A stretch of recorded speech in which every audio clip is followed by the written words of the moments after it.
Good morning student, this is Jyoti, your pupil teachers of science from Dr. D.A.V. Ganesh Das College of Education for Women, Karnal. Our chapter had completed. Today we discuss about the keywords of this chapter.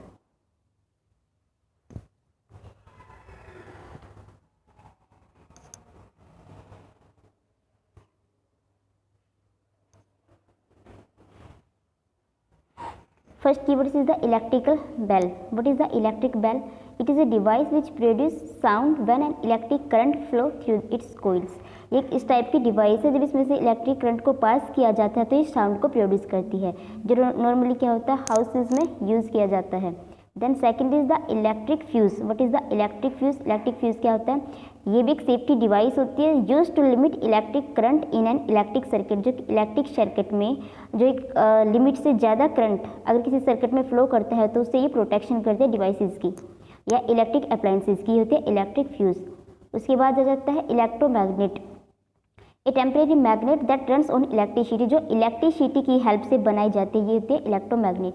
एक temporary होती है, जब तक इसमें current flow होता है तो ये एज ए मैग्नेटिज्म काम करती है. जैसे करंट की सप्लाई इसमें से बंद हो जाती है तो इसका जो मैग्नेटिक इफेक्ट है वो ख़त्म हो जाता है. उसके बाद आता है हीटिंग कोयल.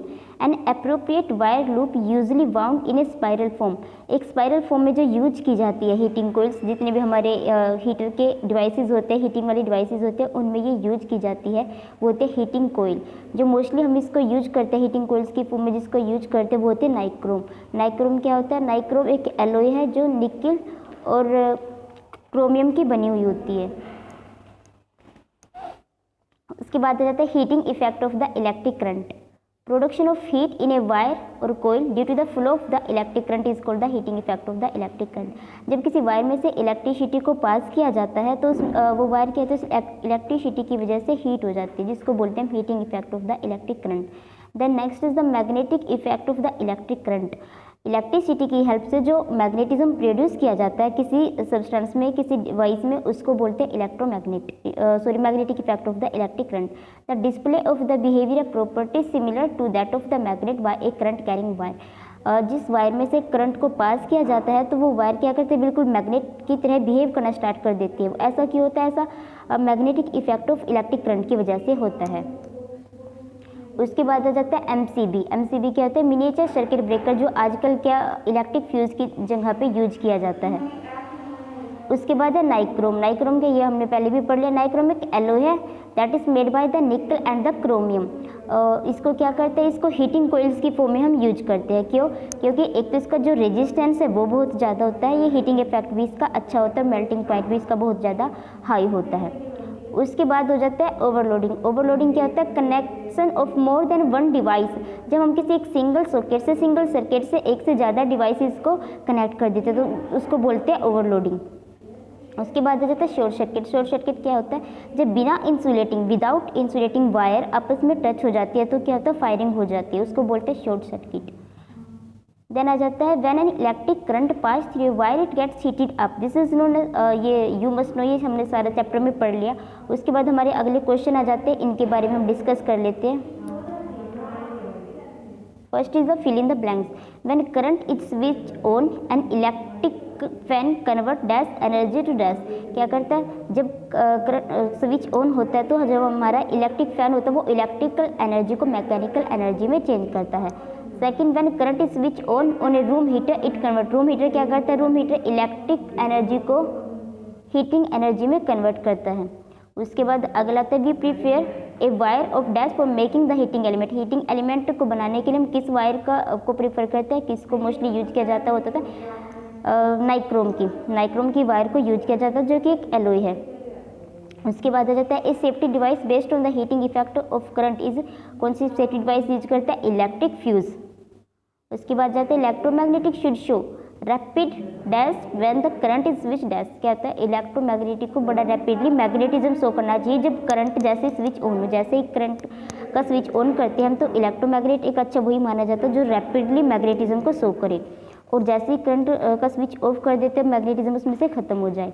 उसके बाद आ जाते हैं true false. An electric current can produce a heating effect but not a magnetic effect, it is the false, क्योंकि जो इलेक्ट्रिक करंट होता है उसका हीटिंग इफेक्ट भी होता है as well as the magnetic effect भी होता है। Second, the heating coils elements of different electrical appliances are usually made from copper और aluminium, it is the false. जितने भी हीटिंग कोइल्स या एलिमेंट होते हैं इलेक्ट्रिकल एलिमेंट्स वो मोस्टली बने होते हैं नाइक्रोम्स के, निकल और क्रोमियम, नॉट कॉपर और एल्यूमिनियम, ये फॉल्स है। उसके बाद आता है when the current through a wire exist its specific value the fuse wire melt and break, true. उसके बाद connecting many devices in a single socket is not likely to cause any problem in the circuit, ये कि false है। उसके बाद the strength of an electromagnet can be increase by decreasing the number of the turns of the coil, ये false, क्योंकि जो strength है electromagnet की वो इंक्रीज की जाती है जैसे numbers of the turns of coil को इंक्रीज करते हैं। Numbers of coils of turns और इलेक्ट्रोमैग्नेट की स्ट्रेंथ एक दूसरे के डायरेक्टली प्रोपोर्शनल होता है। उसके बाद आ जाते हैं टिक द करेक्ट ऑप्शन।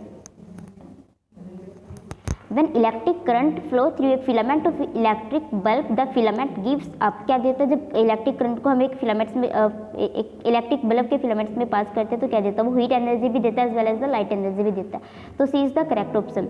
उसके बाद हो जाता है a fuse wire is a wire of high resistivity and low melting point, high resistivity and high melting point, no, it's the correct answer is the last, low resistivity, नहीं third, the correct answer is the third, low resistivity और low melting point. जो fuse wire होता है उसकी लो resistivity होती है, लो ही melting point होता है।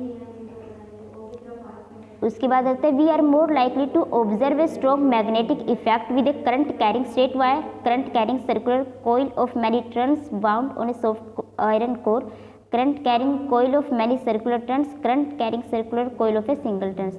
The second is the correct answer, current carrying circular coils of many turns wound on a soft iron को, जब एक soft iron को हम एक कोर की फॉर्म में यूज करते हैं और उस पर बहुत सारी किसी वायर की कोयलिंग करते हैं तो हमें सबसे ज़्यादा मैग्नेटिक इफेक्ट प्रोड्यूस होता है, मिलता है। उसके बाद आ जाता है a common household device that use an electromagnet in its working is called electrical bell, तो first is the correct answer.